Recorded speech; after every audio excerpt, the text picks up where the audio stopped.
بیمار ہوتا ہے یا غم زدہ ہوتا ہے یا پریشان ہوتا ہے تو اس کی توجہ سراسر اس خاص پریشانی کی طرف ہو جاتی، باقی چیزیں اتنی اہم نہیں رہتی جو غیر ضروری ہوتی، بلکہ بیماری میں تو انسان بعض اوقات اپنے فرائض تک سے بھی غافل ہو جاتا ہے اور بہت سی چیزیں اس سے چھٹ جاتی۔ اگر انسان دیکھے تو اس میں بھی ایک مثبت پہلو ہے، کیونکہ انسان عام حالات میں اتنی مصروفیت کا شکار ہوتا ہے کہ اس کو بعض اوقات بہت اہم چیزوں کی طرف توجہ دینے کا وقت ہی نہیں ہوتا، سوچ ہی نہیں آتی، لہٰذا جب اس سے باقی سب چیزیں چھٹ جاتی ہیں اور وہ ایک طرح سے خاموشی اور تنہائی اور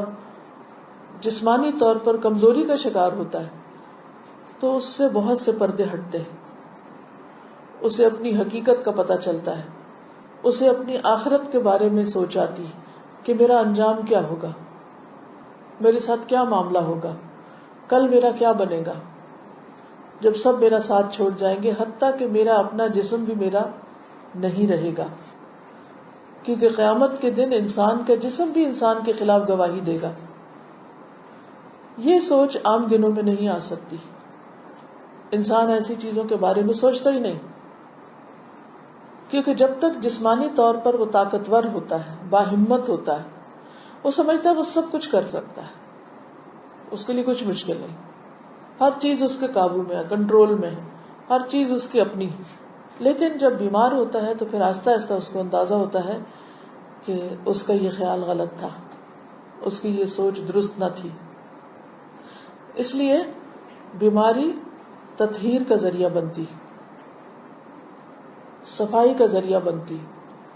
بعض اوقات جسمانی بیماری روحانی صحت کا ذریعہ بنتی،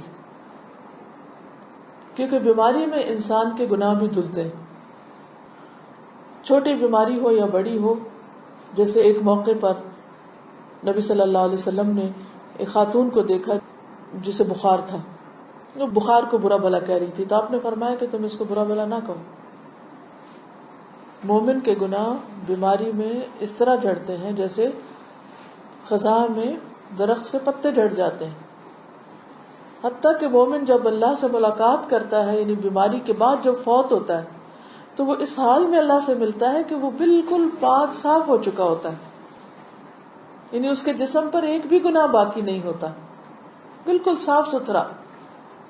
لیکن عام طور پر لوگ ایسے شخص کے بارے میں جو بہت سخت بیماری کا شکار ہو جائے بدگمانی اور وسوسے اور